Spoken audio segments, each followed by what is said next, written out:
3 मई को air strike का फैसला हुआ था और 5 मई को पीएम ने देखा हमले का पूरा प्लान। तो इस तरीके से ऑपरेशन सिंदूर से जुड़ी अहम तारीखें हैं जब यह बड़ा निर्णय भारत ने लिया। 3 मई को एयर स्ट्राइक का फैसला हुआ, 5 मई को पीएम ने हमले का पूरा प्लान देखा था।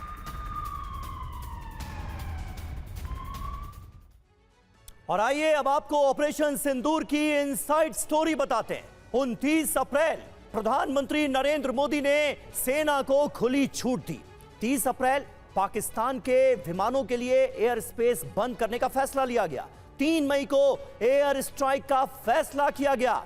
4 मई को वायुसेना प्रमुख से प्रधानमंत्री नरेंद्र मोदी ने मुलाकात की। और आप याद करेंगे, जहन पर थोड़ा सा जोर डालेंगे तो हर मुलाकात की तस्वीर खबर सबसे पहले टीवी9 भारतवर्ष ने आपको दी थी। 5 मई को हमले का प्लान प्रधानमंत्री नरेंद्र मोदी ने देखा, यानी उनके सामने पूरी प्लानिंग क्या रहने वाली है इस ऑपरेशन की। Welcome to Saptagiri NPS University. Admissions open for BE, BCA, MBA and MCA for the academic year 2025-26. Enroll now.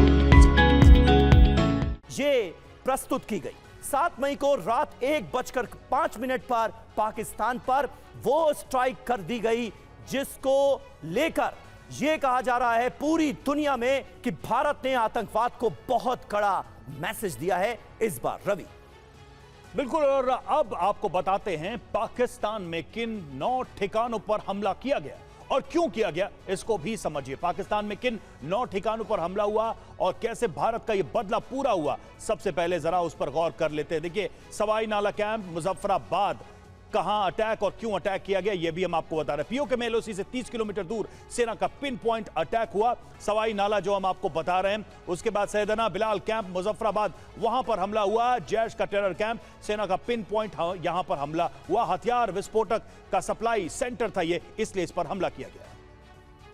और इसके अलावा गुलपुर कैंप कोटली, एलओसी से 30 किलोमीटर दूर लश्कर का यह बेस कैंप है और यहीं से पुंछ के लिए ये आतंकी भेजे गए थे, हमला किया गया। इसके अलावा सैयदना बिलाल कैंप मुजफ्फराबाद का, यहां पर जैश का टेरर कैंप, जंगल सर्वाइवल की टेरर ट्रेनिंग यहां पर दी जाती थी।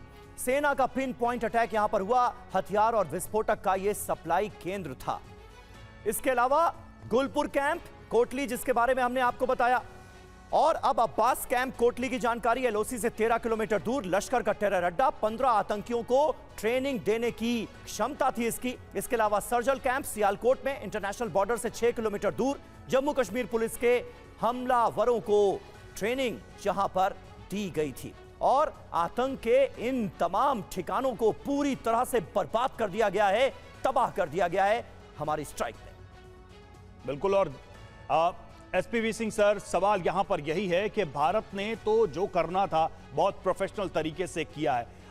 क्या आतंकियों के सर्वाइवल के लिए या उनको फिर से खड़ा करने के लिए इसके बाद उन्हीं जगहों पर या उन्हीं लोकेशन, उन्हीं टेरिटरीज पे पाकिस्तान की सेना हिमाकत कर सकती है? क्योंकि अब तो यह मैसेज क्लियर है कि वो रेंज से बाहर नहीं है भारत के। भारत जब चाहे, जैसे चाहे प्लान करके उनको हिट कर सकता है, बर्बाद कर सकता है।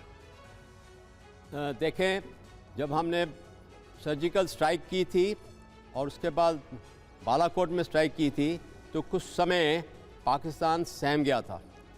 वो रुकावट में पोजीशन में था, चुप रहे कुछ समय, पर फिर से उनकी आंखें और उनके जो असली रंग हैं सामने आ गए थे। तो ये जो आपने पूछा है कि वापस वहाँ पे करेंगे, मैं समझता हूँ कि ज़रूर पाकिस्तान वहाँ पे कुछ ना कुछ तो अपनी इस्टेब्लिशमेंट दोबारा उठाएगी और जारी करेगी वहाँ पे। परंतु जितने बड़े अभी ट्रेनिंग सेंटर्स थे और उसकी मेंटेनेंस ट्रेनिंग सेंटर, उनको मैं समझता हूँ पोजीशन को पीछे लेके जाएगा।